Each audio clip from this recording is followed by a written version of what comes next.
I'm gonna go straight into why I decided to title my video this way, because I think that it's a very simple concept to apply to our day-to-day life, and yet it can have a huge impact on the intentions that we set for ourselves. But most importantly, we can actually create something in our life that it's actually aligned with what we truly want, with who we truly are, and we don't end up working towards something that when obtained will leave us feeling empty, feeling like we wasted so much time.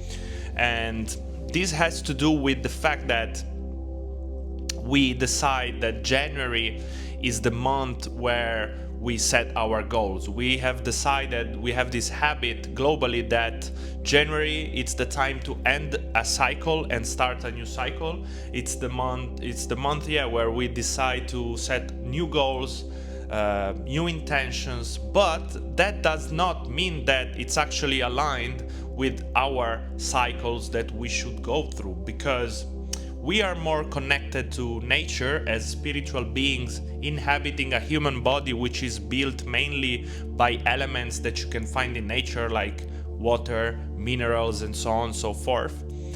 We're more connected to death rather than to death.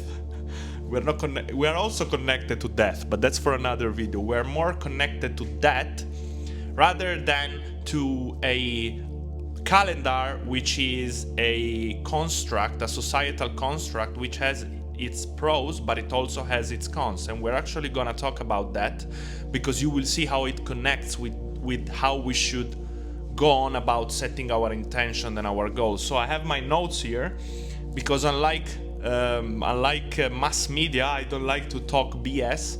And it's not Snoop Dogg next to me smoking, it's the heating, because it's freezing here in north of Italy. But unlike mass media, I don't want to talk BS. I want to bring you historical facts. So I have historical facts about the calendar and how it's influencing our life and how it developed a long time.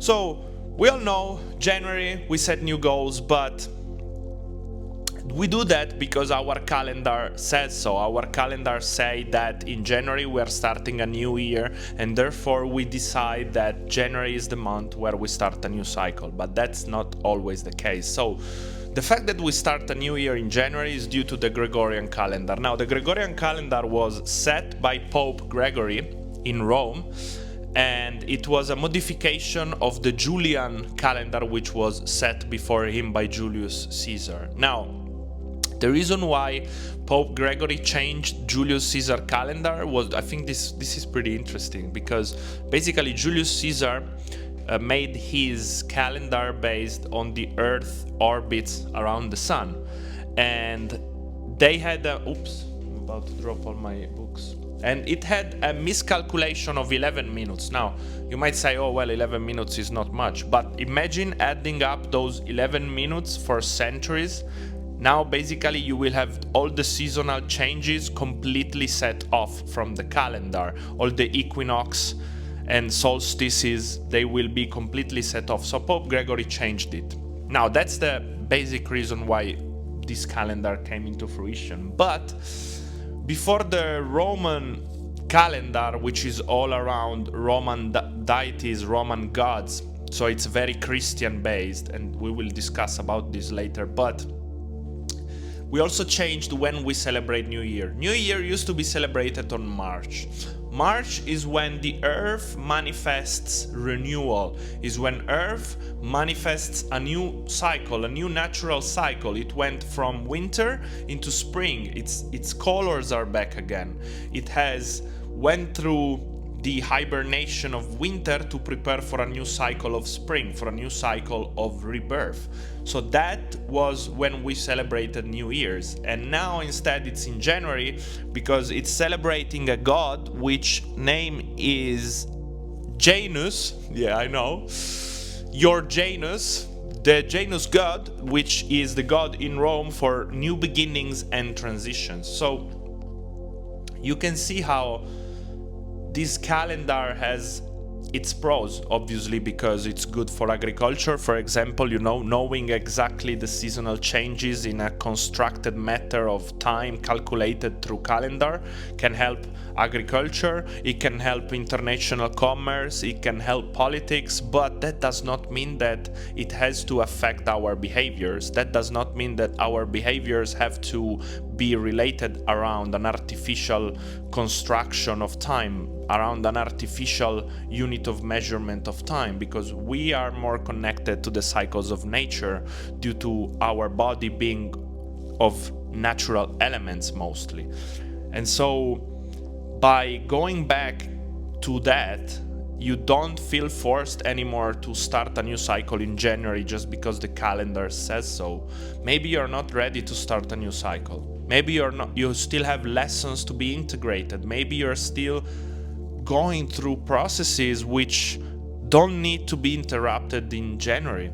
Maybe you're still, pondering through lessons. Maybe you still have some things to do. Maybe you still have some intentions before quitting them and setting new ones. So that is really the message of this video. The message of this video is really telling you that you have to become a high-level aware individual. You have to become a high-level observer of self and realize that your cycles as a human being, they transcend the calendar. The calendar is just a unit of measure to measure time in a way which is beneficial to commerce, which is beneficial to agriculture and other things.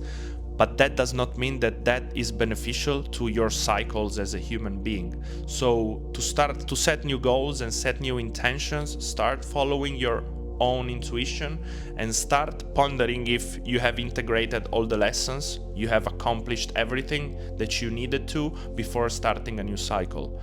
Not to talk about the fact that the Gregorian calendar really is a Christian-based calendar, so it's not taking into considerations many other cultures that are connected to other way of beings. So that's what I want to tell you in this message. Don't feel forced to start a new cycle in January, and just follow the unfoldment of your cycles as they feel fit to you.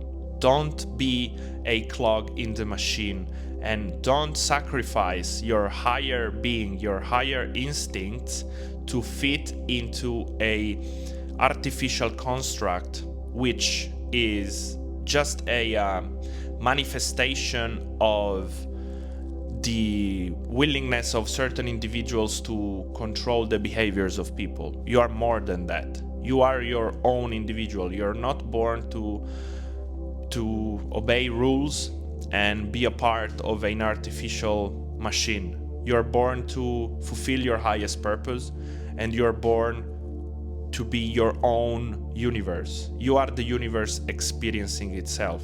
Your power goes beyond any conception that your mind can grasp. So be brave, find your own cycles, and don't feel forced to fit into artificial constructs.